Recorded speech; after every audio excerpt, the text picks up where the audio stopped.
The Mysterious Christmas Ornament Murder. Welcome to Mystery Crackers. I'm Michael, your host for tonight's Miss Marple mystery. It's always a pleasure to have you here. Before we begin, I'd love to know what's something you've always been curious about. A small habit people have, a place you've never been, or even a mystery that's stayed with you for years. Share it with us in the comments. I truly enjoy reading your thoughts. Now then, settle in, and let's begin tonight's story. Chapter 1. The drawing room of the Everdell Rectory was draped in festive charm. Holly wound round banisters, glass baubles catching firelight from the hearth, and the scent of nutmeg and mulled wine wafting through the air like a warm woolen scarf.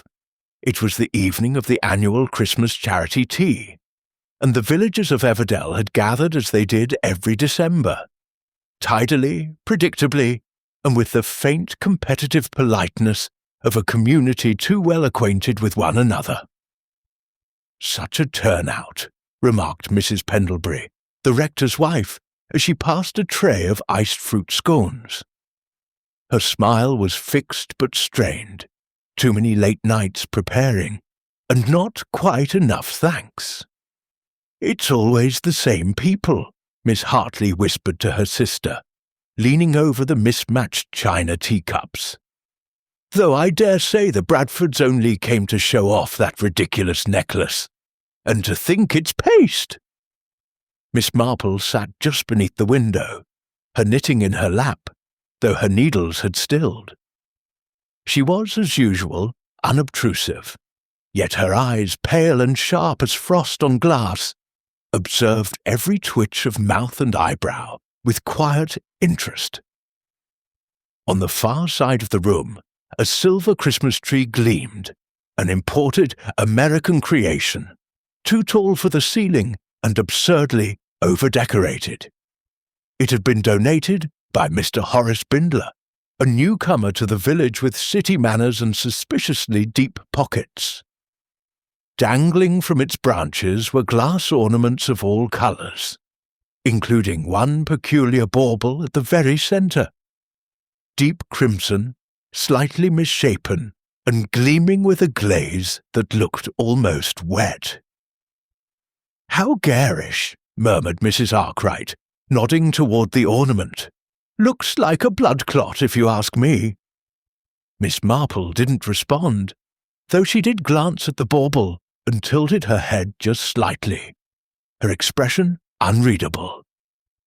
The conversation in the room rolled gently forward. Buffeted by the clatter of teaspoons and the occasional burst of laughter. Yet beneath the surface of chatter, small notes of dissonance could be felt, if one knew where to look. Mr. Bindler, for example, was standing alone by the bookshelf, refilling his brandy more frequently than was strictly sociable. His eyes darted about the room with the look of a man waiting for something or someone. The Bradford couple, seated by the fire, weren't speaking at all.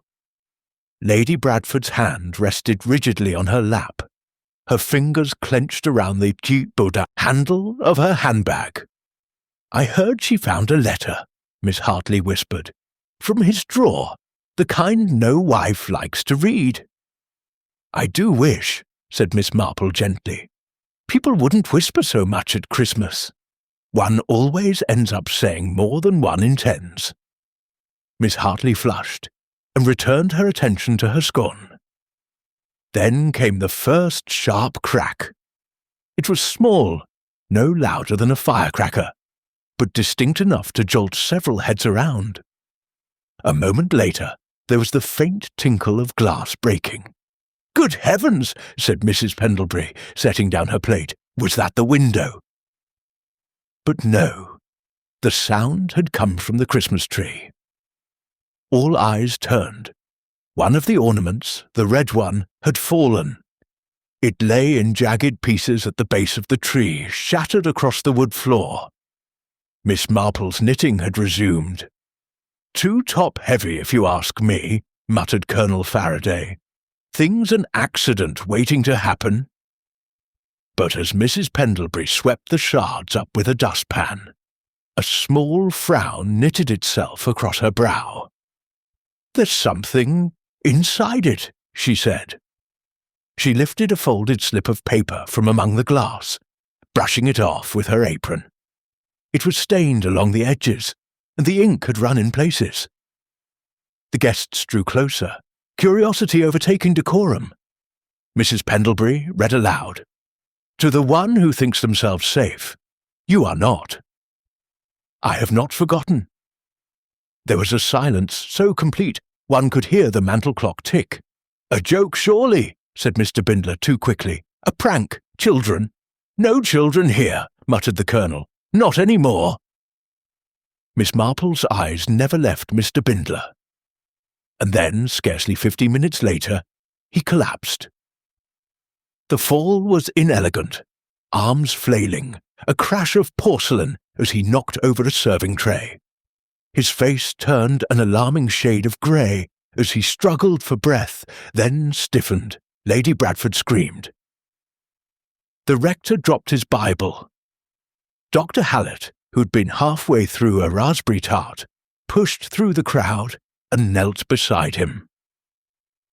He pressed his fingers to the side of Bindler's neck. After a long moment, he looked up, his voice grim. "He's gone." The room erupted in sound. Questions, cries, the clatter of chairs and the rustle of skirts. A single death had turned a cheerful holiday gathering into a scene of sudden confusion and fear. "Heart, maybe?" Dr. Hallett murmured to no one in particular. "Or something else?" Miss Marple rose, smoothed the folds of her cardigan, and stepped lightly to the broken ornament. Mrs. Pendlebury's dustpan still sat nearby. She knelt, not as a detective, but as an elderly woman with a lifetime of cleaning instincts, and picked up the smallest fragment. A faint odour lingered on the glass. "Acrid, bitter, not quite brandy," she said softly, "and not quite almond either." She turned her gaze toward the broken tree. The bauble had hung high up, far, had too high to have simply fallen. A slow, methodical tension crept across her brow. Her hands moved carefully, unobtrusively, as she placed the shard into a handkerchief and tucked it into her handbag. It would be some time before the police arrived. But Miss Marple already knew. This had not been an accident, nor a prank. It had been murder. And someone in the room had just killed Horace Bindler with a Christmas ornament. Chapter 2. By the time Inspector Cray arrived from Lower Chipping, the atmosphere at the rectory had curdled into an uneasy mixture of guilt and gossip. The guests had been asked to remain while statements were collected. And though no one had said the word murder aloud, the possibility hung in the air like the smell of scorched sugar. Miss Marple sat quietly in the corner of the rectory's library, sipping tepid tea and pretending not to listen. Though in truth, she caught every whisper, every defensive glance. The tree, now stripped of its cheer, had been cordoned off with a length of bunting, which fluttered absurdly with every draught from the hallway. Inspector Cray was a tall, sandy-haired man with a moustache far too cheerful for his current assignment. He stood beside the fireplace, addressing the room with the manner of one who'd rather be anywhere else. "Mr. Bindler," he said slowly, "expired just before 6 this evening. We'll know more after the doctor's examination, but initial observations raise questions." Dr. Hallett gave a solemn nod from the armchair beside the hearth. The discoloration of the skin, the convulsions, those were not typical of a heart attack. "I'll be blunt, Inspector. It looked like poisoning." That statement settled over the gathering like a snowfall, silent, heavy, and unmistakably cold. Poisoned! Mrs. Pendlebury gasped, one hand flying to her collar. Miss Hartley whispered something inaudible to her sister, who responded with a sharp shake of the head. Lady Bradford stood. Inspector, I can assure you that Horace Bindler had no enemies in Everdell. He was new here. He hardly knew us. Yet someone managed to put poison into his drink, Miss Marple said, not unkindly. Heads turned. Her tone was gentle, her gaze downcast toward her teacup. I beg your pardon, Lady Bradford said, eyes narrowing. The brandy? Miss Marple replied. He fetched it himself, twice, I believe. But the second time, he returned from the corner cabinet, not the sideboard. Inspector Cray blinked. You noticed that, did you? One does notice things, Miss Marple replied, folding her hands in her lap. The inspector turned to the cabinet. That decanter, was it accessible to everyone? It wasn't locked, Mrs. Pendlebury admitted, but no one else touched it. That I saw. Cray pursed his lips, clearly unconvinced. We'll have the residue tested. In the meantime, I'll be needing statements. No one leaves the premises until we've finished. There was a collective rustle of discomfort, but no outright objections. The villagers of Everdell were too polite for protest, but their restraint did not stretch to silence. By the time Miss Marple was called to give her account, the sky outside had turned a wintry navy blue. She sat opposite Cray in the small study, a pile of hymnals pushed aside to make space for his notepad. You said the ornament looked suspicious to you even before it broke, he began, pen poised. I said it looked wet, Miss Marple replied, which struck me as curious. Most Christmas baubles are painted glass, dry of course. You suspected it might have contained something? I wondered, she said simply. It shattered too easily. And the note inside? Yes, Cray interrupted, flipping a page. The threatening message could be a prank.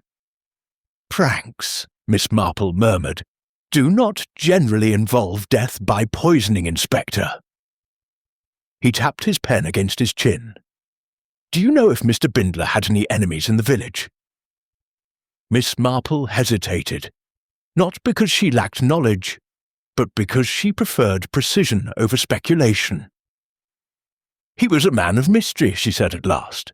Charming, generous, but always careful not to say too much. He donated to the chapel roof fund, brought expensive gifts to the jumble sale. Yet no one ever visited him, and his stories never quite lined up. Cray raised an eyebrow, such as his claim to have lived in Bath, for instance.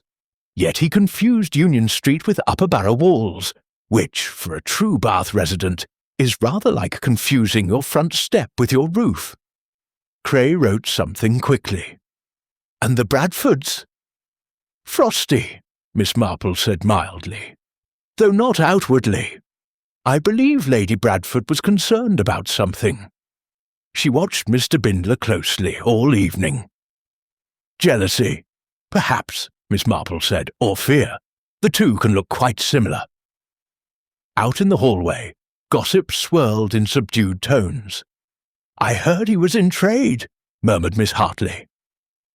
No, banking. Overseas, corrected her sister. Though what sort of banking, I don't know. Colonel Faraday leaned toward Dr. Hallett. Said he had a military past, but the man didn't even know how to hold a whiskey glass properly. No, not a soldier. Lady Bradford stood near the fireplace, arms crossed. Her husband had gone to the car under the pretence of fetching her gloves, but had not yet returned.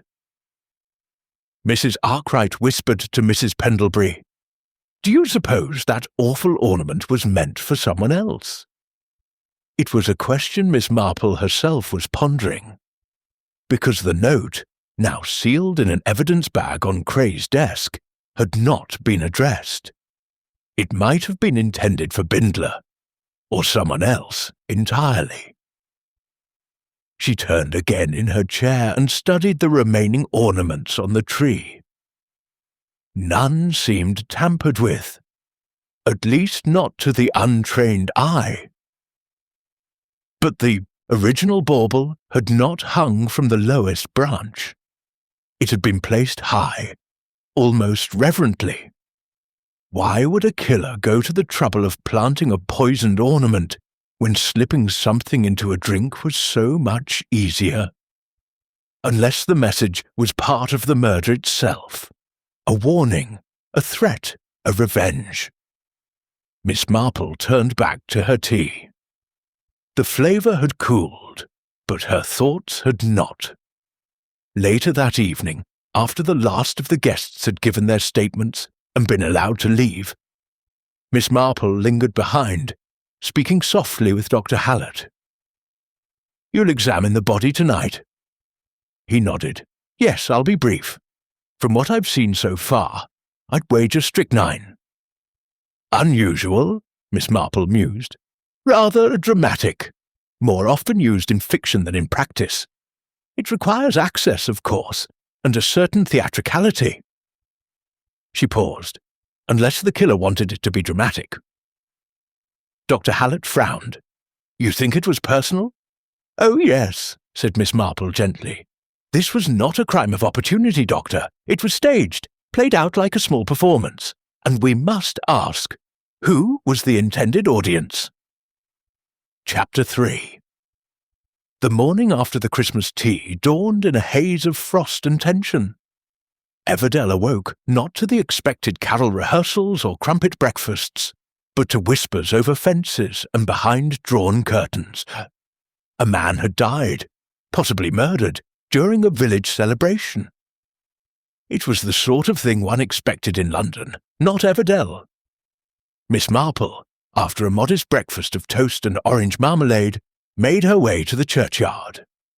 The paths were slick with frost, and the air tasted of pine smoke and unsaid thoughts.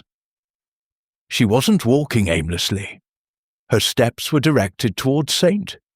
Winifred's parish office, where she suspected Mrs. Arkwright would be busy pretending to reorganize the donation records. Sure enough, the vicar's secretary was there, her spectacles sliding down her nose as she sorted envelopes by no logical order whatsoever. "Oh, Miss Marple," she said with forced brightness. "A dreadful business yesterday, wasn't it?" "Dreadful," Miss Marple agreed gently. "I hope Mrs. Pendlebury managed some sleep." "Hardly," said Mrs. Arkwright. "They found broken glass in her parlour rug this morning. And poor Lady Bradford. Imagine being present for something like that." "Lady Bradford seemed rather composed," Miss Marple said softly. "Too composed, some might say." Mrs. Arkwright's eyebrows rose. "Well, you didn't hear it from me, but—" She lowered her voice. "I happen to know that Lady Bradford visited Mr. Bindler on Kaksi Erelista Iltapaiva Vimakusa, alone." "Indeed," Miss Marple said mildly, her fingers idly tracing the spine of an unused registry book. "She said it was about the church donation drive," continued Mrs. Arkwright, "but I know she didn't even bring the forms." Miss Marple smiled faintly.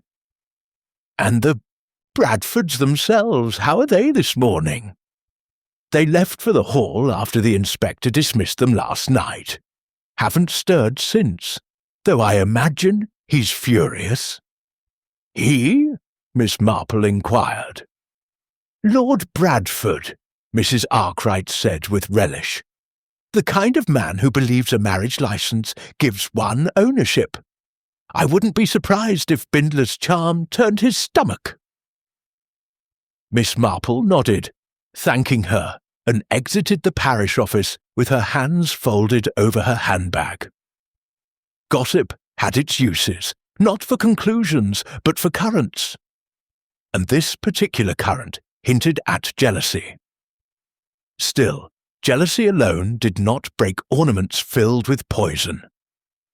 Meanwhile, Inspector Cray stood at the village chemist's counter, peering into a small glass vial that smelled faintly of almonds and something more metallic. "Definitely strychnine," said Mr. Lenton, the bespectacled chemist, "and a fair bit of it. Enough to kill even if Bindler had taken just a sip." Cray frowned. "You keep records of your poisons, I presume?" Lenton nodded. "Locked cabinet. Purchases must be signed. But no strychnine has been sold here in months." "No recent thefts? Broken locks?" "None. I checked this morning after the paper came out." Cray nodded grimly. "So either someone's lying, or they brought it from elsewhere." He stepped out into the chill December air, narrowing his eyes toward the far end of the street. The Bradford estate rose above the village like a painting someone had tried too hard to finish, grand, but with something artificial in its symmetry. He had a mind to visit, but something held him back. A man like Lord Bradford wouldn't talk until he was ready. At that same moment, Lady Bradford was seated in the garden room, a place that smelled faintly of lavender and regret. Her husband stood by the fireplace, gazing into the embers with a fixed expression. "He embarrassed you," Lord Bradford said at last, "flashing his money, his smile, his invitations." "Don't be ridiculous," she replied, though her tone lacked its usual sharpness. "You visited him," he said, "twice." She turned her gaze toward the window. "He threatened me." That made Lord Bradford blink. "What?" "He had something, a letter, from when I was in Italy, before we were married. He said he'd show it to the bishop's wife, unless I convinced the committee to name him treasurer of the church fund." "Blackmail?" She nodded once, tightly. "And it worked. I didn't tell you because I was ashamed." Lord Bradford's expression shifted. Less anger now, more calculation. "So the note in the ornament, it could have been for you." "I don't know," she said, "but whoever sent it knew. About Italy, about me." He said nothing more, but the fire popped in the grate. Back in the village square, Miss Marple stopped by the greengrocer for a handful of apples. Mrs. Blount, the grocer's wife, leaned in conspiratorially. "You'll have heard, of course," she began, "about Bindler's bank account." "His account?" Miss Marple asked. "Overdrawn, over several months. The postmistress saw the statement. Poor man was drowning in debt." "How peculiar," Miss Marple murmured. "He always seemed rather comfortable." "Facade," Mrs. Blount sniffed. "Some men spend to distract from what they don't have." "Or to distract from who they are," Miss Marple said quietly. As she exited the shop, her mind turned over what she'd gathered. A man in debt, a threatening message, a noblewoman under blackmail, and a village full of secrets wrapped neatly in carol sheets and wreaths. What tied them together? Then something caught her attention. A small boy, no older than 7, running past the bakery with a silver object clutched tightly in one mittened hand. "Freddie!" she called gently. The child stopped and turned. "What have you got there?" "It's a bauble," he said proudly. "I found it behind the school fence, the same as the ones on the big shiny tree." Miss Marple stepped closer. The ornament was identical to the others from the rectory, except for one thing. It had a hairline crack and was leaking something sticky. "Freddie, darling," she said kindly, "I'll trade you for this sugar biscuit, but I must ask you not to open that bauble." He accepted the trade with enthusiasm. Miss Marple wrapped the ornament in her scarf and slipped it into her handbag. The question now was clear. If Bindler died from one poisoned ornament, how many others had been planted? And more importantly, why hide them at all? Chapter 4. The small cracked bauble sat on Miss Marple's dining table like a quiet warning. She'd unwrapped it from her scarf with the same care one gives to a venomous insect. Respectful distance, steady hands. The residue on its edge was tacky, faintly iridescent, and when she brought it close to her nose, it carried the same acrid bitterness as the broken ornament from the rectory. This was no child's toy. It was a second attempt, or perhaps a decoy. She slid the bauble into a glass jar, sealed the lid, and tucked it away beside her tea tins. For the moment, Inspector Cray didn't need to know. Not yet, not until she was certain what it meant. At the police outpost, Cray had problems of his own. The full post-mortem had confirmed the presence of strychnine in Bindler's bloodstream. The glass from the shattered ornament also carried traces of it, as did the decanter he had used. But the levels didn't match.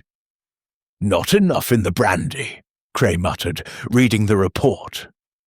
"So the real dose came from the bauble?" "Looks that way," said Sergeant Phipps. "The letter inside it was printed by hand, too. No fingerprints. Whoever did this wore gloves."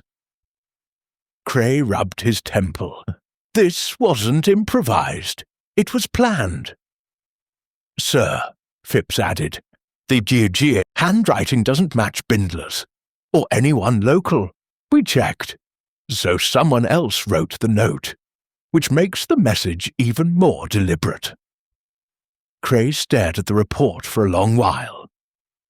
The more he read, the more tangled it became. Meanwhile, Miss Marple paid a visit to Lady Bradford. She came bearing sultana cake and the air of a casual social call. The sitting room at Bradford Hall was unusually still, its silence interrupted only by the occasional crackle from the fireplace. "Do forgive me," Miss Marple said, setting down the tin, "but it's a gloomy time, and I thought cake might bring a touch of familiarity." Lady Bradford nodded wearily. She looked older than she had 2 days earlier, more brittle. "I'm quite tired of being familiar," she said. And for a moment, something in her voice cracked. Did you know him well, Miss Marple?" "I knew the face he wore for the village," Miss Marple replied, "but I dare say he wore others." Lady Bradford hesitated, then sighed. "He made me believe he had something over me. But I think now he was bluffing. He knew there was a secret, but not what it was. He wanted leverage." "And what did he gain?" "Almost everything. A role on the church committee, invitations to dinners, gossip that painted him as a man of means." Miss Marple's knitting needles clicked softly in her lap. "Did your husband know?" Lady Bradford paused. "He suspected. But I didn't tell him everything, not then." "Secrets," Miss Marple said, "are rather like buried bulbs. One never knows what they'll grow into." Later that afternoon, Miss Marple visited the rectory again. The Pendleburys were in a state of weary embarrassment, half hosts to a death scene, and fully the subject of village whispers. "I do hope people aren't being unkind," Miss Marple offered gently. "Oh, they're always unkind," Mrs. Pendlebury huffed, twisting her apron. "They just wrap it in pleasantries. It's the Everdell way." She gestured to the empty drawing room. "The tree's been removed. Couldn't bear to look at it any more." "Did they find anything when they took it down?" Mrs. Pendlebury blinked. "Do you mean besides the broken ornament?" "Yes," Miss Marple said. "Anything tucked among the branches?" "I don't think so," she said, though Reverend Pendlebury mentioned something odd. A tiny piece of torn ribbon caught in the back boughs. Green, not red, didn't match the others. Miss Marple's expression didn't change, but her fingers paused mid-knit. "And where is that ribbon now?" "In the rubbish, I imagine. May I see it?" 10 minutes later, Miss Marple stood over a small sack of refuse in the Pendleburys' back garden. Mrs. Pendlebury had hesitated, Her generation did not rummage in trash, but she eventually produced the bag with a muttered apology. There, nestled among crumpled serviettes and a crumbling mince pie, lay a torn strip of green silk. Miss Marple picked it up with the edge of her handkerchief. Its edges were snipped clean, as if from gift wrapping, except this silk had no sheen. It was utilitarian, precise. She tucked it into her handbag beside the cracked bauble and her suspicions. Back in the village, the buzz had shifted. Whispers no longer revolved solely around Bindler. Now the finger of gossip pointed elsewhere, toward Lord Bradford, toward Mrs. Arkwright, and even toward the quiet Miss Hartley, who had been seen arguing with Bindler near the post office last week. He wanted money, Hartley had admitted when questioned. He claimed to have knowledge about my late brother's estate, but he was vague. I assumed it was nonsense. "Did you give him anything?" Cray asked. £10, she said quietly. "Just to make him go away." Cray filed the name into the ever-growing column of people with reason. Miss Marple, meanwhile, sat beside her bedroom window, gazing out over the rooftops of Everdell. Snow had begun to fall, light, barely visible, but it muffled the world in that particular hush, unique to English winters. She turned over the facts one by one. A man poisoned by an ornament. A threatening note with no recipient. A financial illusion. Money that Bindler pretended to have. A cracked bauble found by a child, planted and discarded. A torn ribbon of utilitarian silk, not decorative. And then came the image unbidden. Bindler, moving toward the tree before his collapse, not staggering but reaching. What had he seen? Or more pressingly, what had he just realized? Chapter 5. By midday Thursday, Everdell had settled into a new rhythm. Cautious conversation over cafe counters, sidelong glances exchanged in shop doorways, and the careful avoidance of anyone who might ask too many questions. Which meant, by unspoken agreement, Miss Marple's name was on more lips than ever, even if most smiled warmly when they saw her. But another name was gaining attention too. Peter Larchwood. Tall, wiry, and unshaven at the best of times, Peter had been something of a village oddity for years. A part-time handyman, occasional post office assistant, and full-time recipient of unkind mutterings.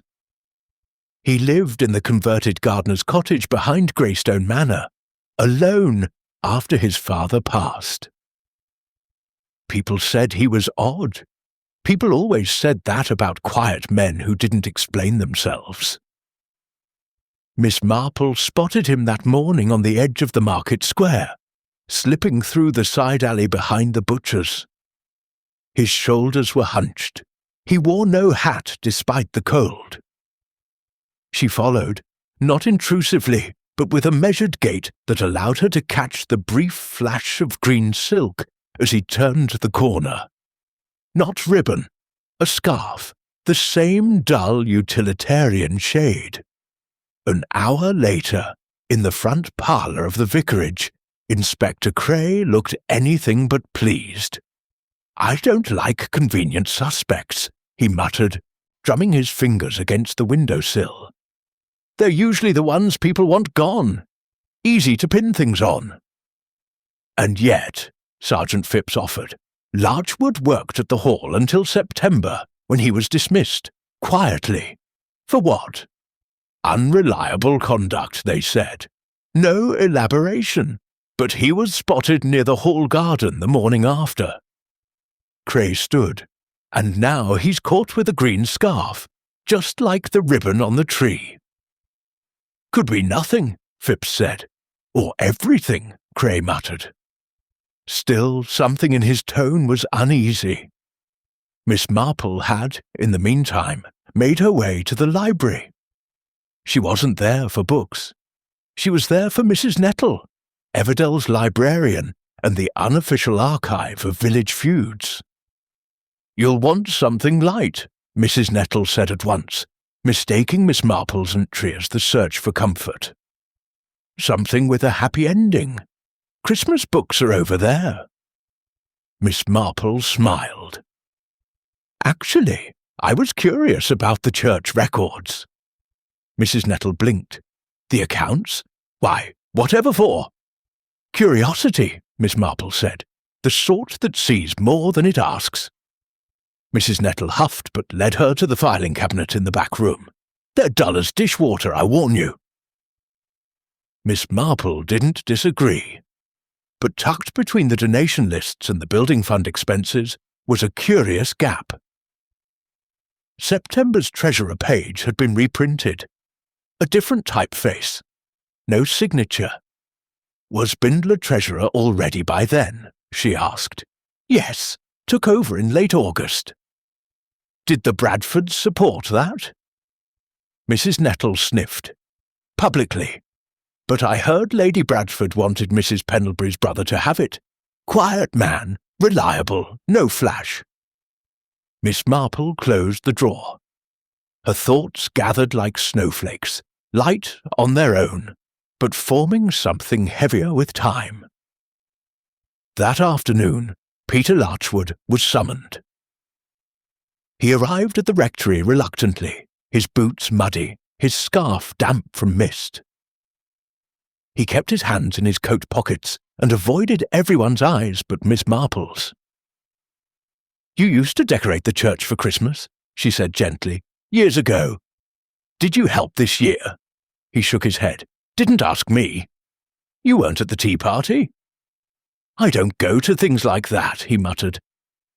Cray took over, his tone firm. "You were dismissed from the Bradford service in September." Larchwood's shoulders stiffened. "Wasn't a good fit. You were seen walking behind the rectory the day before the tea. Someone said you looked agitated." Peter finally looked up. His eyes, a tired slate blue, were defiant but not hostile. "I was returning a borrowed hammer to Reverend Pendlebury's shed. Didn't want to knock. He naps in the afternoon." Miss Marple watched him quietly. "And the scarf?" she asked. He glanced down. "My father's. Found it last week. What's it to do with anything?" No anger, no shift in pitch, just weary, unpolished honesty. Still, Cray nodded toward Phipps. "We'll need to ask you to stay in the village, Mr. Larchwood." "As if I could afford to go anywhere else," he muttered, turning to leave. Miss Marple's eyes lingered on the hem of his coat. Slightly damp, frayed, but unmarked by pine needles, glass shards, or anything that might whisper guilt. She turned to Cray once he'd gone. "You don't believe it, do you?" she asked softly. "I believe he's convenient," Cray said, "and everyone wants convenient." "Convenient," Miss Marple murmured, "is almost always misdirection." That evening, as lights flickered in frosted windows, and the villagers drew closer to their fireplaces, a small envelope appeared on the Pendlebury's doorstep. No stamp, no address, just a single word, handwritten in ink, "Repent." Inside, a torn page from a hymnal. The song, "Let all mortal flesh keep silence," and in its corner, just barely visible, a fingerprint smeared in red, not blood, ink. Chapter 6. The hymn page arrived with the dawn, brittle with cold and creased from folding. Reverend Pendlebury found it just outside the rectory door, its sharp corners wedged beneath the doormat, as though the sender had second-guessed their own boldness. A single word, "Repent," was scrawled across the margin in thick red ink. In the lower corner, barely visible in daylight, was a partial fingerprint, smeared and smudged. When Inspector Cray examined it, he said what everyone feared. "It's not a threat, it's a warning." Miss Marple turned the page over delicately with her gloved fingers, noting the hymn, "Let all mortal flesh keep silence." Not a popular carol, she murmured, but a weighty one, ancient, stern, often reserved for moments of great solemnity. A moral judgment? Cray asked. Or guilt? She replied, her voice quiet. Real or staged? The red ink was vivid, too bright to be old, too fluid to be accidental. And there was something about the scrawl, something deliberately unrefined, as though its very crudeness were meant to be noticed. Dramatic handwriting, she added, theatrical even. Cray grunted. So someone wanted us to find it. A message sent to whom? To all of us, Miss Marple said softly, but most of all, to someone still here. Word of the letter spread by midday. By afternoon, whispers had bloomed like frost on every pane in Everdell. The villagers now walked the high street in tighter circles, pausing by post-boxes or flower carts with lowered voices.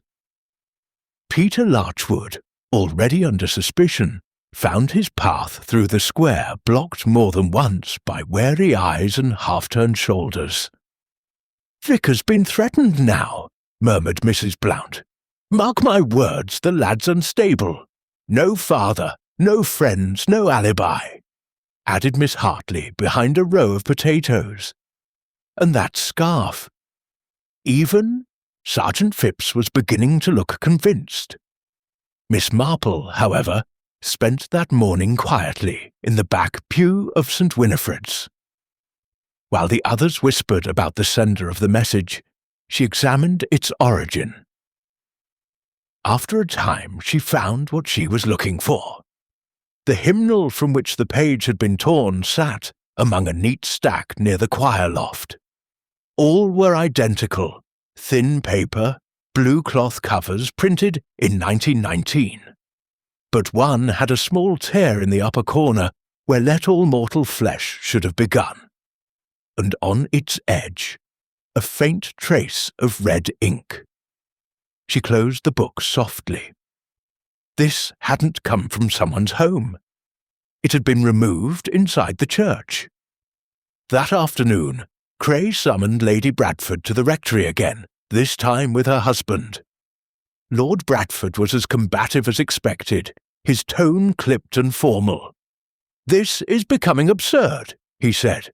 "My wife and I have nothing to do with Bindler's death, nor with this theatrical nonsense." Cray raised an eyebrow. Yet Mr. Bindler had threatened Lady Bradford before his death. You both confirmed that. "Idle leverage," Lord Bradford growled. "The man was a parasite, nothing more."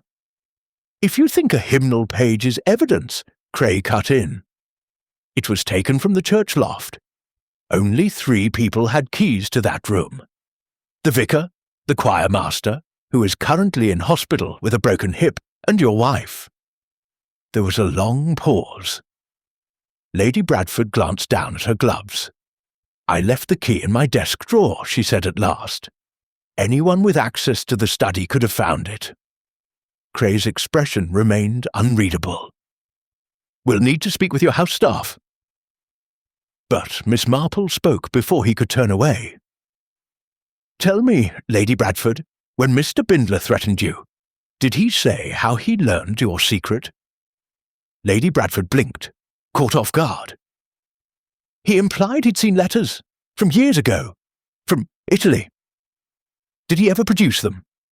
"No," she admitted. "He said he would, if I pushed back." Miss Marple nodded, her expression almost kindly. "So he had power, but no proof." She looked to Cray. Which begs the question, how did he even learn the secret in the first place? That evening, back in her own sitting room, Miss Marple returned to her thoughts, her mind stitching together details the way her fingers stitched her wool. Peter Larchwood had no access to the church loft. The ink on the hymn page matched the red used on the threatening ornament note. Yet Bindler had died before the hymn page was sent. And if he were the blackmailer, who was now continuing his message? She pulled out her notebook, simple, brown-leathered, and filled with neatly written dates and observations. Her eyes landed on one entry, Mrs. Arkwright. He said he'd seen something. At the time, the librarian's comment had seemed like idle gossip, but the wording, seen something, not heard, seen. Miss Marple stood and reached for her scarf. There was one more stop she had to make. At the Pendleberry's cottage, the lamps glowed warm, but the air inside was brittle with worry.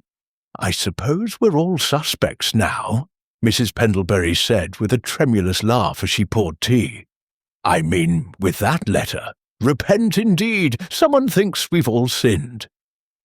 "Someone wants someone else to believe that," Miss Marple corrected gently. The Reverend entered then, pale and distracted. "I'm sorry," he said. "I just had the most unsettling conversation with the church caretaker." Miss Marple's ears lifted. "He swears he saw someone near the choir loft the day after the tea, early morning. Said he assumed it was one of the choir boys back for gloves or something, but now he's not sure.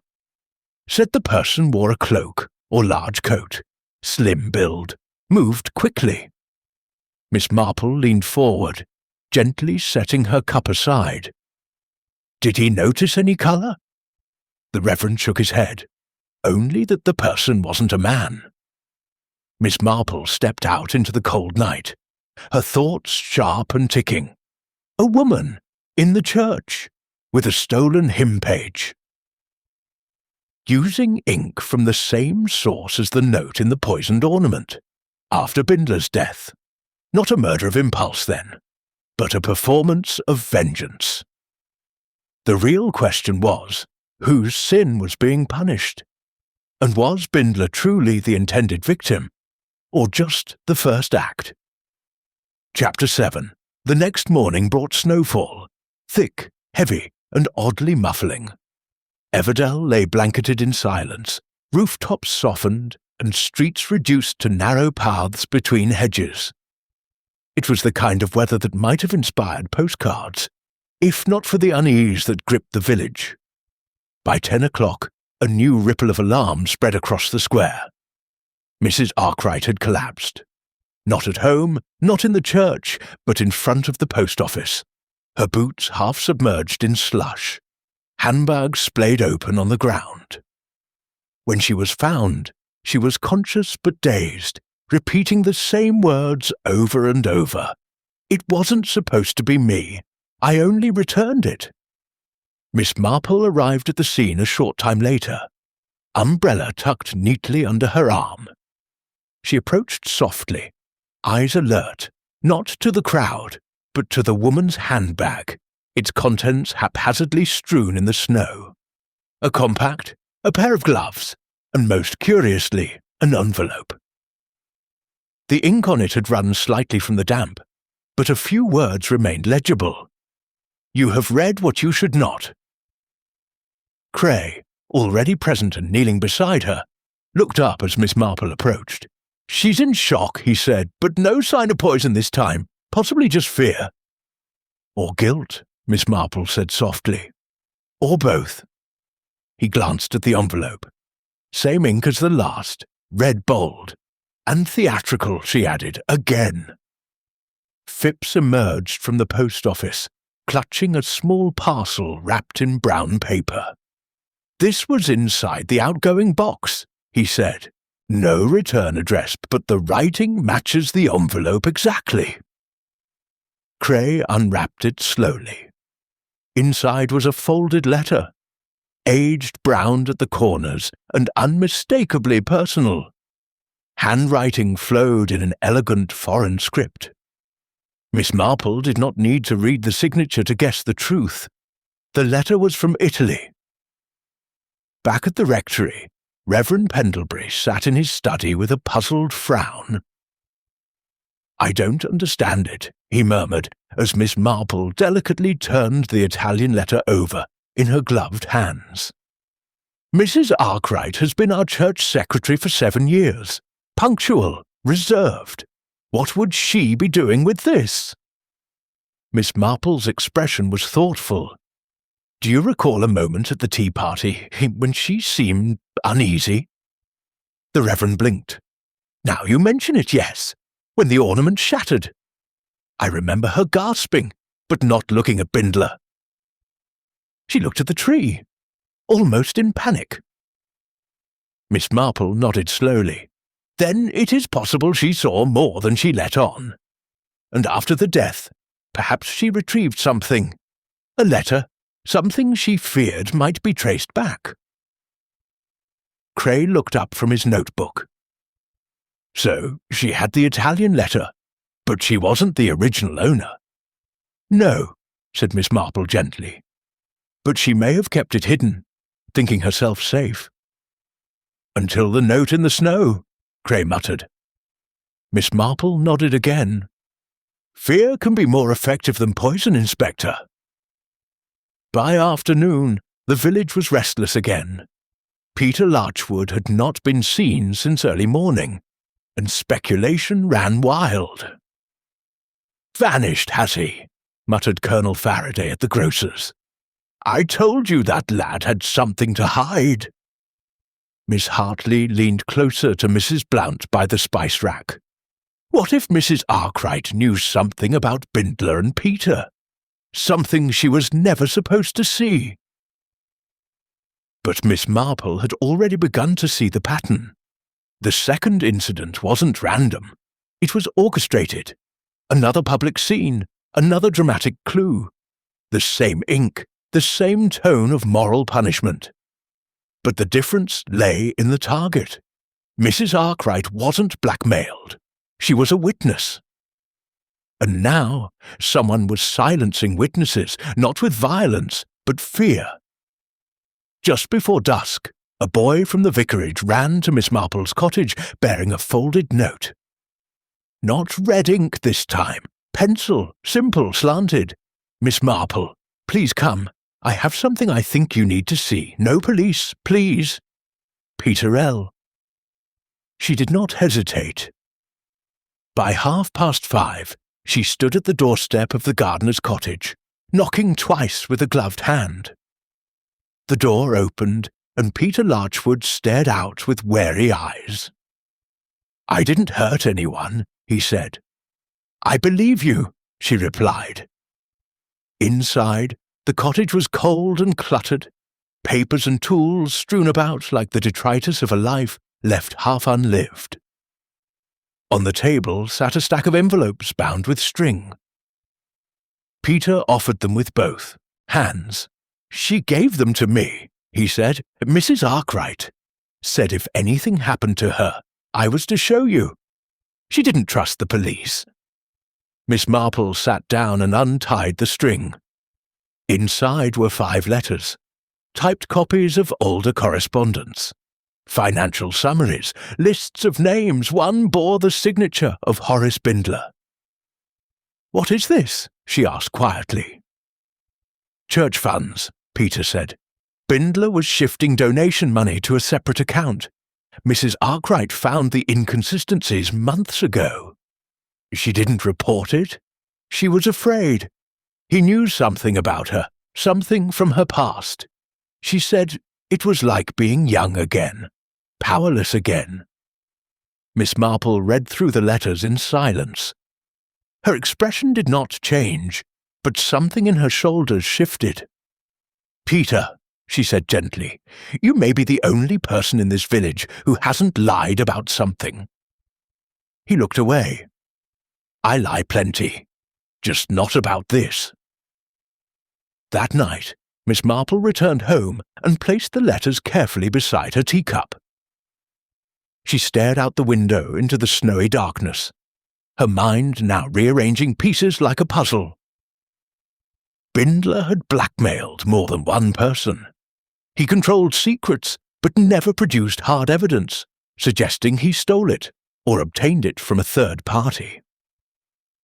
After his death, the threatening messages continued, meaning someone else had access to what he knew. Mrs. Arkwright had seen something and withheld it, and someone knew that. Now another question presented itself, quiet but potent. What if Bindler hadn't been the mastermind, but the puppet? And if so, who had been pulling his strings? Chapter 8. By the next morning, the frost had hardened into a brittle crust across the village. Footsteps snapped through it like twigs. But what chilled Everdell most was not the temperature. It was the knowledge that someone among them had orchestrated a murder. At the bakery queue, no one spoke above a whisper. In the post office, eyes flicked to the door each time it opened.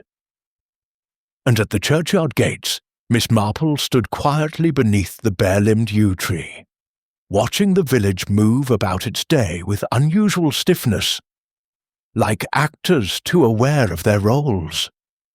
She wasn't watching the people who avoided attention. She was watching those who performed it.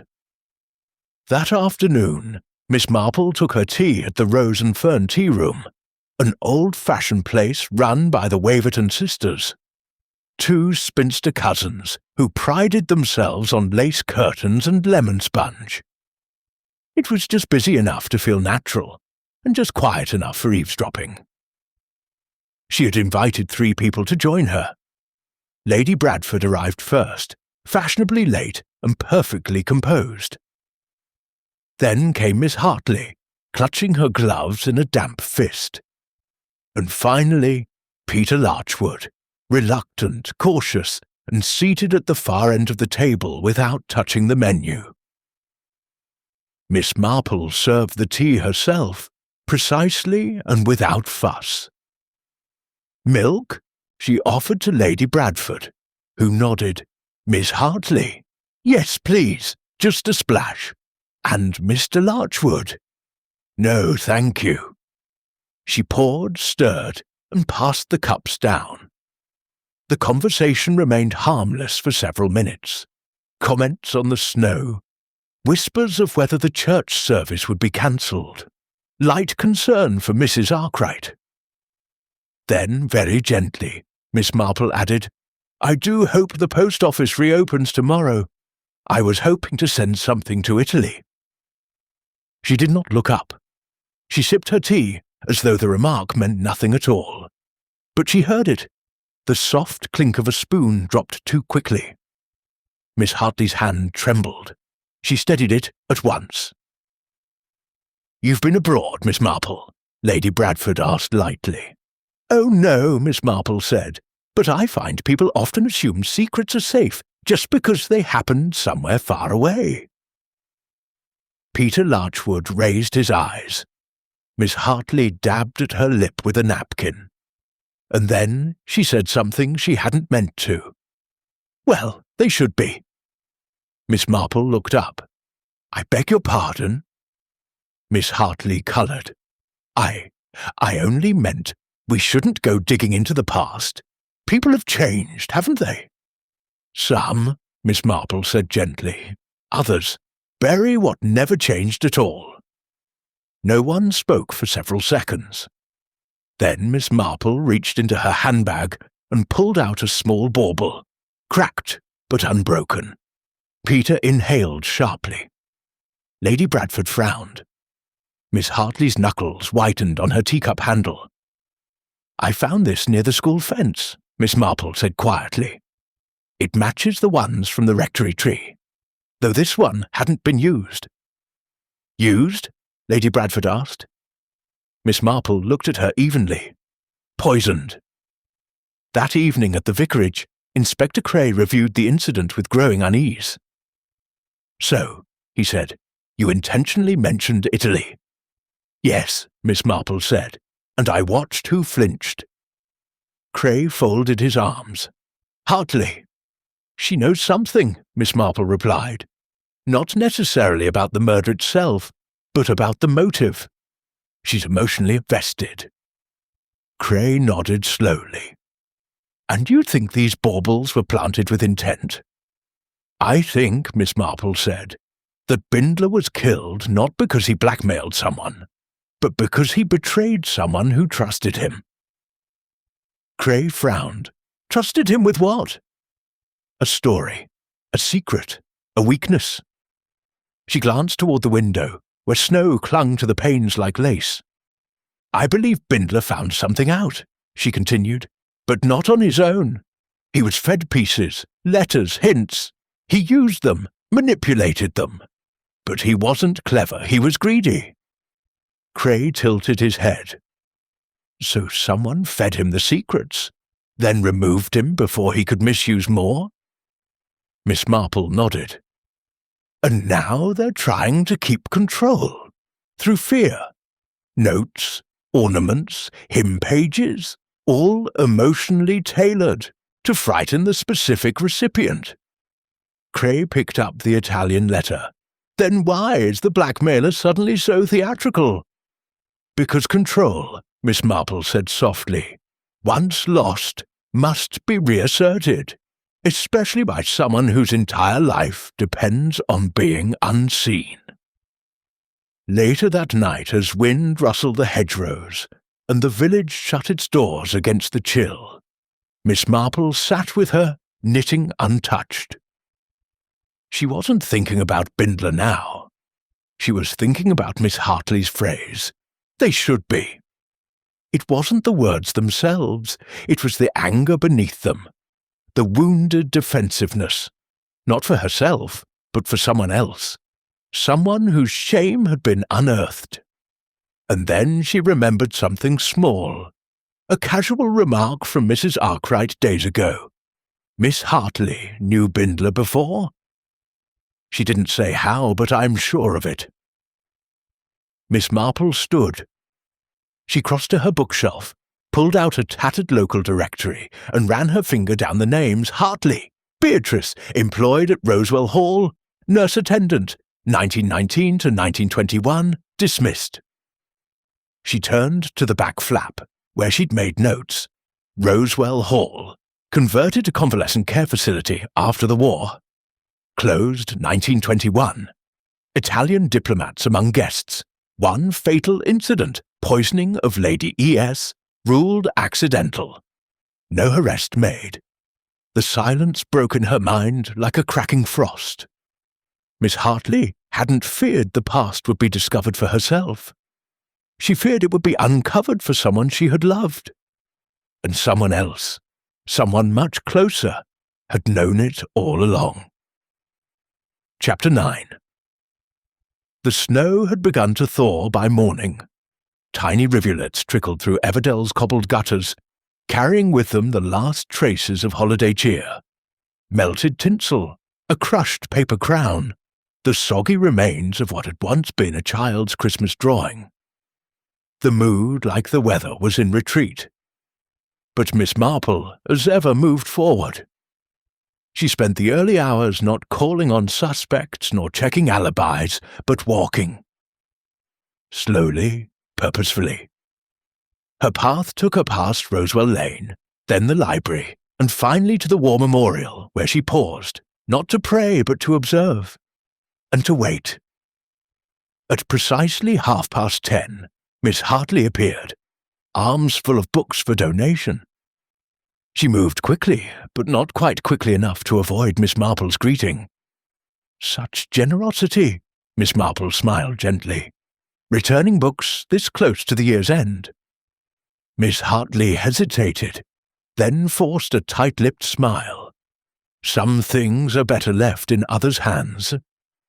A sentiment I used to hear often, Miss Marple mused, when I visited Rosewell Hall. My cousin Mabel worked there, long before it was shuttered. That stopped Miss Hartley. The stack of books shifted in her arms. I didn't realize. Most don't, Miss Marple said. It's not spoken of often. Too many quiet tragedies tucked between the whitewashed walls. Miss Hartley lowered her voice. It wasn't all tragedy. Not to those who knew how to listen. Or care. Miss Marple gave a small nod. Indeed, and care, she added gently, has a long memory, doesn't it? That afternoon, Miss Marple visited Dr. Hallett, not for medical concerns, but for an old photograph album. He had once served as a junior doctor at Rosewell Hall, and his memory of faces far surpassed names. Over a pot of weak tea and a drizzle of rain against the windows, they turned the pages together. "Here," Hallett said, tapping a sepia-toned group image. "Christmas 1920, the diplomatic wing. That was Lady E.S. in the centre, the Italian ambassador's niece. Quite the presence. That's Hartley just behind her." He paused, "and there. Now that is interesting." Miss Marple leaned closer. The young woman standing at the far right, her features tense, her gloved hands clasped tightly, was unmistakable. Even 30 years younger, the angular chin and severe parting gave her away. "Lady Bradford," Miss Marple murmured. "Indeed, though she wasn't titled then. Volunteered briefly, left in a hurry." Miss Marple closed the album softly. "Two women," she said, "tied by something they both wished forgotten. One fell in love, one witnessed it, and one, Bindler, uncovered it." Hallett looked puzzled. "But why kill now, after all this time?" "Because Bindler didn't just uncover it," Miss Marple said quietly. "He threatened to expose it, not out of justice, but leverage. He was careless with it, even cruel. Someone tried to contain him. When that failed, he became disposable." At dusk, the village square flickered back to life beneath gas lamps. Children played cautiously near puddles edged in slush. But behind closed doors, tempers frayed. At the Bradford estate, tension hissed like steam from a kettle. "You're sure it's unrelated?" Lord Bradford said, pacing before the fire. Lady Bradford stood stiffly near the window, hands clasped behind her back. "I've told you everything. He had a letter. I don't know how. And now someone is tormenting the entire village to keep the past buried." He stopped, facing her. "What past, Margaret? What aren't you saying?" She turned slowly. Her voice was steady, but her eyes were not. "I knew about Rosewell. I knew about Miss Hartley. I knew about Lady Eleanor and the attachment. And you kept it secret." "She was dying," Lady Bradford said. "And Beatrice, she loved her. Quietly, completely. The kind of love no one dared speak of in those days." Lord Bradford exhaled as though struck. "So, the letter, the blackmail, you think Beatrice—" "No," she said firmly. "Beatrice doesn't threaten, she folds." But she didn't sound certain. That night Miss Marple returned to the rectory under pretence of returning a borrowed book of Psalms. In truth, she wished to borrow something else entirely, the room. She sat with Reverend Pendlebury and requested use of the small side chapel the next day, just briefly, just for a seasonal meditation. He agreed, of course. Miss Marple never asked for things without good reason, and when she stepped back into the snow and closed the chapel door behind her, her eyes did not drift to the cross. They drifted to the carved wooden pew where days ago a note had been left. The next morning arrived crisp and clear. Miss Marple, clad in her neatest grey woolen brooch, waited in the side chapel with tea, a shawl, and a single request whispered earlier through the right channels. "Tell Miss Hartley I'll be reflecting alone in the chapel. I should so value her company if she felt moved to join." At 11:15 the door creaked open. Miss Hartley stepped inside, hesitant, her gloves in hand. "I don't know why I came," she said. "I should be at the library." "You came," Miss Marple said gently. "That's enough." They sat together, the silence between them vast, yet safe. "I know what you're thinking," Miss Hartley said, "and you're wrong." Miss Marple did not reply. Miss Hartley's hands twisted tightly. "I didn't kill him. I never would have. Not even after what he did. He said he found the letter, the one Elena wrote me. He said he'd tell everyone, and still I didn't," her voice caught. She stared down at her lap. "He laughed about it, Miss Marple. He said it was quaint, my devotion. He called her a mistake, after all these years." Miss Marple reached over and laid a hand gently on hers. "Sometimes," she said softly, "people are killed not for what they've done, but for what they refuse to feel."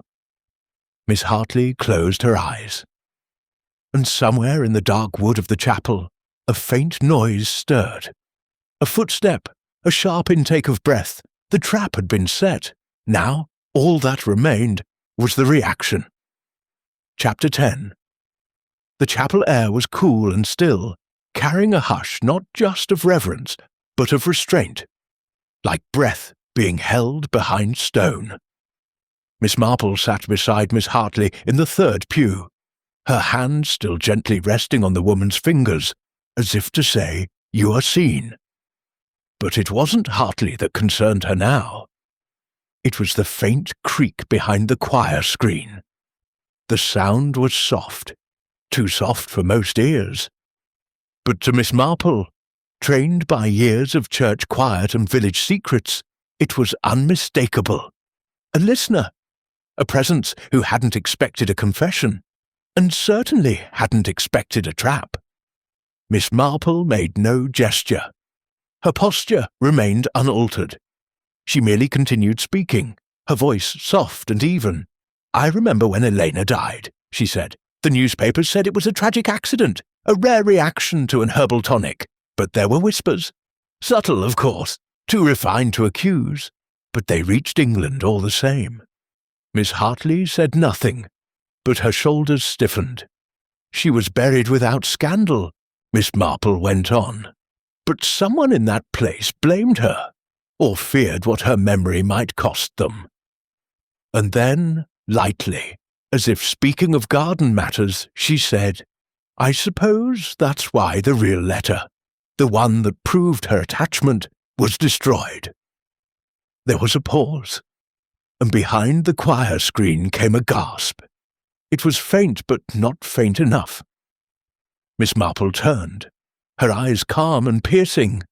"Would you join us, Lady Bradford?" A second silence, then a shuffle of fabric, hesitant steps, and the unmistakable clack of polished heels against the stone floor. Lady Bradford emerged, expression tight, gloved hands clasped before her.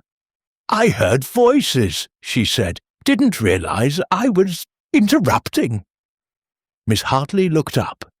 Her expression changed, not to fear, but to grief. Old, long, quiet grief stirred awake.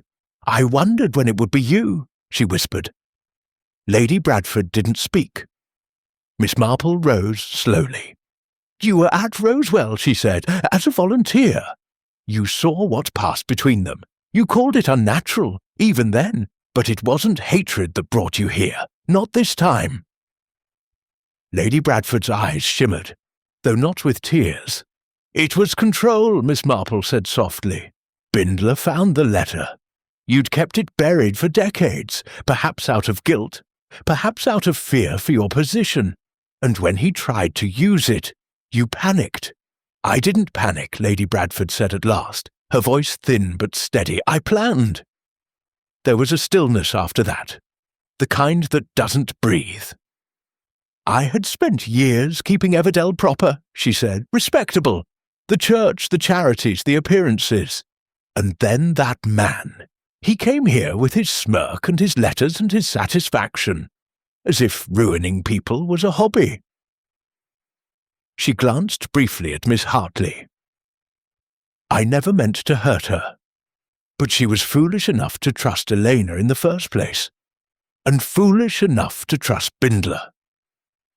"He betrayed that trust," Miss Marple said gently. "But you took his place." Lady Bradford's face hardened. "He didn't deserve kindness. He laughed when I begged him to burn it. He mocked me." "And so you made it dramatic," Miss Marple said. "The ornament, The note! You intended to frighten him. Poisoned brandy would have worked quietly. But that bauble, it was a message, wasn't it? Lady Bradford's jaw twitched. It was justice. And afterward, Miss Marple continued, you planted another, discarded near the school, hoping to stir fear, divide attention.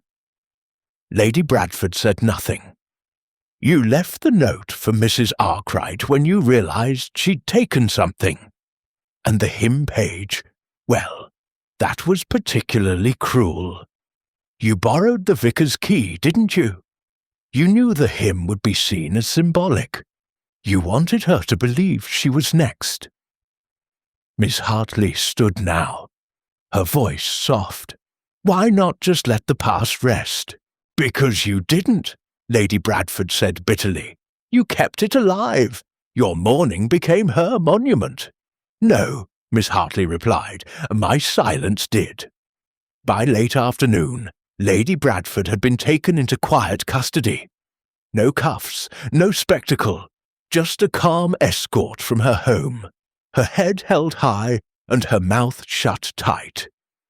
The village did not erupt, it merely unshifted, as though a long breath had finally been let go. At the vicarage, Cray slumped into a chair. I would never have guessed, he muttered. I rather think, Miss Marple replied, that's what she was counting on.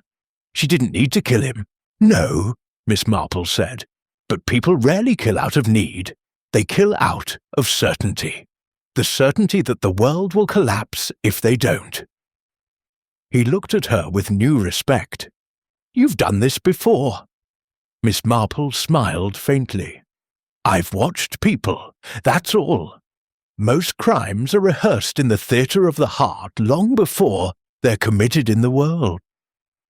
Later that evening, Miss Marple sat once more by her parlour window.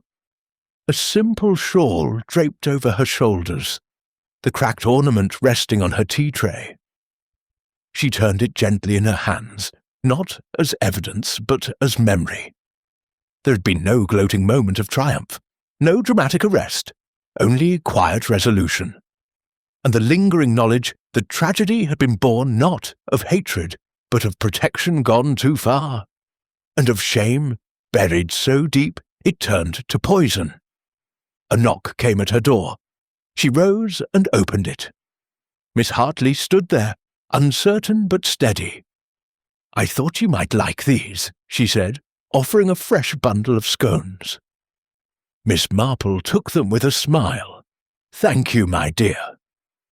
They stood in silence a moment longer. Two women who had lived through too many things that polite society prefers never to mention. Do you think, Miss Hartley asked softly, Elena would have forgiven her? Miss Marple thought for a long moment.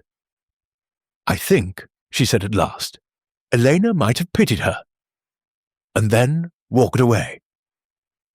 Chapter 11. The evening had settled over Everdell like a soft shawl, thickening shadows, the low hum of lamps, and a quiet that was no longer uncertain, but reflective. In the rectory's drawing-room, gathered at last, were those most affected by recent events. The Pendleburys, Miss Hartley, Dr. Hallett, Inspector Cray, and, of course, Miss Marple. The room was warm, the fire casting long flickers across faces taut with expectation. Miss Marple rose slowly and looked at each person in turn. I have said little until now, but the time has come to speak plainly, she began. Her voice was steady, inviting attention without demand. We have all heard the fragments, the suspicions, the whispered accusations. But what is the truth behind the mysterious Christmas ornament murder? She paused, allowing the weight of the question to settle. Horace Bindler was a man of many faces. To some, a generous benefactor. To others, a cunning manipulator. He was welcome to Everdell with gifts and promises. Yet beneath that surface, he was deeply indebted and desperate.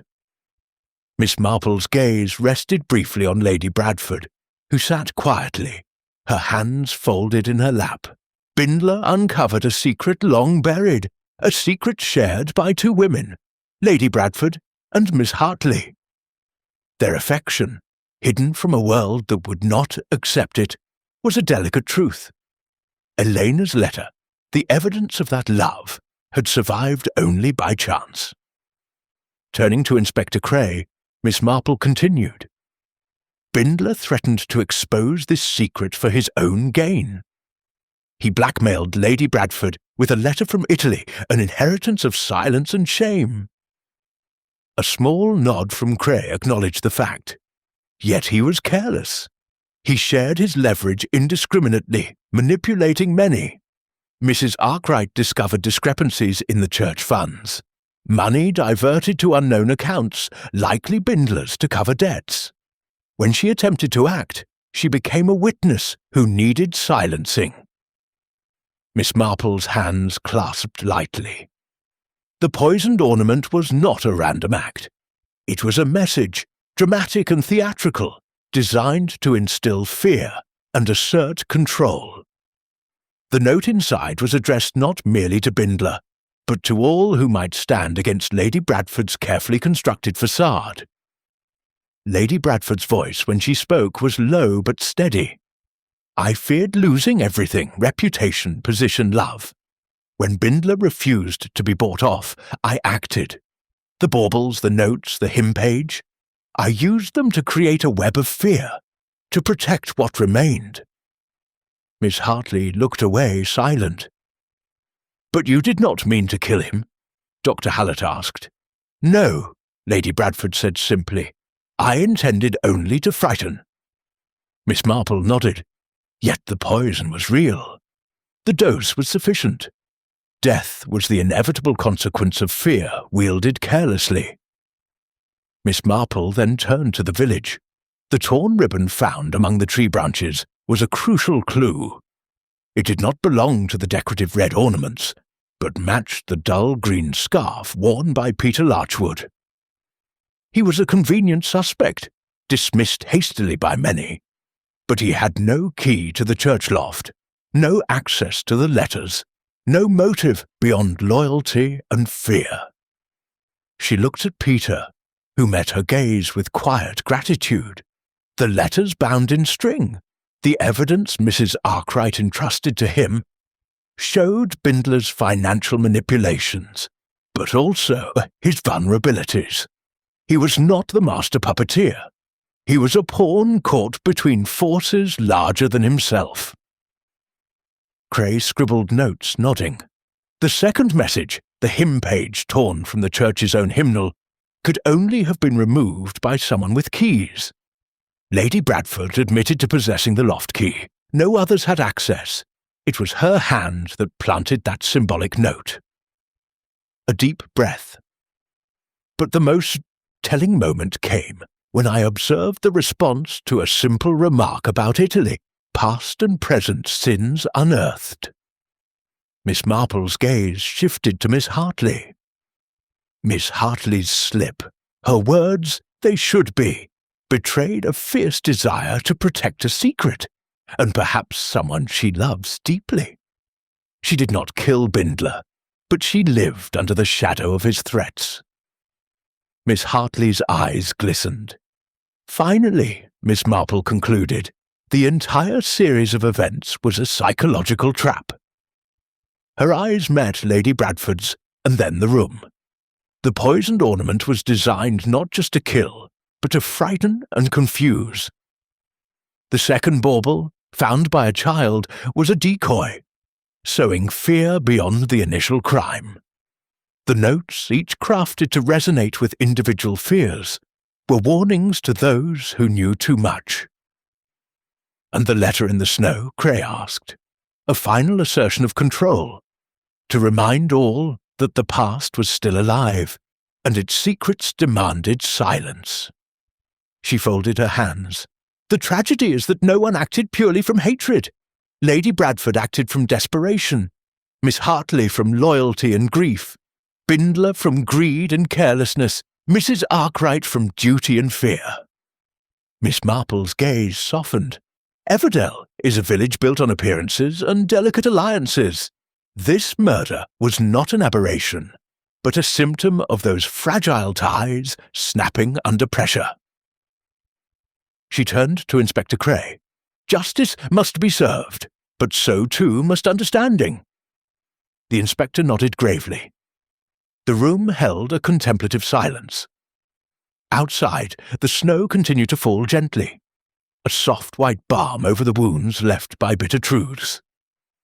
Miss Marple looked once more at the cracked ornament resting on the tea tray, a symbol of fragile facades, sharp edges, and hidden poison, and ultimately of human folly. Chapter 12. The following morning, the post arrived at the rectory, a thin official envelope stamped with the county police seal. Inspector Cray handed it to Miss Marple with a knowing glance. "It's the final piece," he said, "the confession." Inside was a neatly typed letter from Lady Bradford, addressed to the police and the village. She acknowledged her role fully and calmly. There were no denials, no pleas for mercy, only a quiet explanation of motives and regrets, of desperate acts driven by fear and love. The letter detailed how she had used the poisoned ornament as a message, intending only to scare Bindler into silence. She admitted to planting the decoy bauble, the threatening notes, and the symbolic hymn page to keep others away from the truth. She expressed sorrow for the pain caused, particularly to Miss Hartley and Mrs. Arkwright, whom she acknowledged had suffered unjustly. Miss Marple read it twice before folding the letter carefully. Later that afternoon, the village gathered in St. Winifred's for a brief service. The rector spoke gently about forgiveness and the fragility of human hearts. Miss Hartley and Lady Bradford sat apart, but shared a glance that spoke of unspoken understanding and long-awaited absolution. Outside, snow began to fall again, softening the hard lines of rooftops and memories alike. Miss Marple lingered at the churchyard gates as the congregation dispersed, her thoughts tracing the path that had led to this quiet resolution. The cracked ornament, once a weapon of fear, was now a symbol of a community's hidden wounds. In the rectory drawing room, Miss Marple and Dr. Hallett discussed the aftermath. "It's rare," Dr. Hallett mused, "that a crime isn't born of hatred or greed alone, but of protection and desperation." "Indeed," Miss Marple said, "people carry secrets like burdens. Some grow heavier with time until they crush. Lady Bradford's actions were misguided attempts to preserve what she loved." She paused, fingers touching the chipped bauble on the mantelpiece.